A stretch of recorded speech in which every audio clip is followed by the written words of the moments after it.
dibeli orang aja, maling, kesempatan banget. Ini Bapak, boleh tolong dibantu Bapak, HP-nya ada yang hilang Bapak. Bukan urusan saya nggak ikutan itu. Gojek sama Grab katanya yang ngambil. Makasih ya Bapak. Sebuah video yang memperlihatkan polisi menolak membantu penjual es kopi yang kehilangan ponselnya viral di media sosial. Polisi itu mengatakan kejadian itu bukan urusannya yang memicu hujatan warganet. Video tersebut diunggah oleh akun TikTok @elang9890 pada 2 September 2025. Hingga saat ini, video tersebut sudah ditonton hampir 700.000 kali dan dikomentari ribuan warganet. Pengunggah menyebutkan peristiwa itu terjadi di depan DPR RI pada 2 September 2025. Kejadian bermula saat seorang pengendara memborong jualan penjual es kopi yang berdagang di depan DPR RI pada Selasa 2 September 2025. Sontak puluhan orang berebut untuk mendapatkan es kopi gratis tersebut.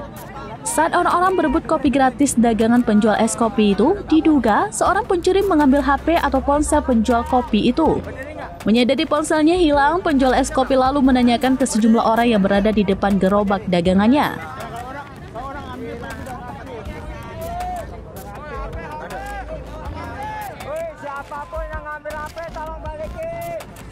Sejumlah orang lalu mencoba menanyakan ke warga yang lewat, termasuk driver ojek online, terkait ponsel penjual es kopi itu.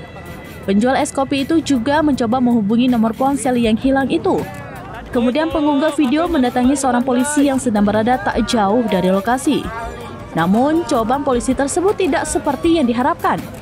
Dia menolak membantu mencarikan ponsel yang hilang tersebut. Dibantu Bapak, HP-nya ada yang hilang Bapak. Bukan urusan saya nggak ikutan itu.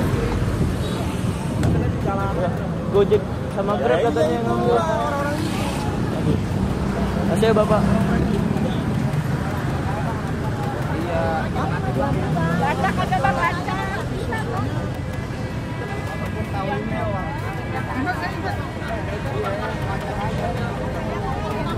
HP-nya mati posisinya kayak Bapak.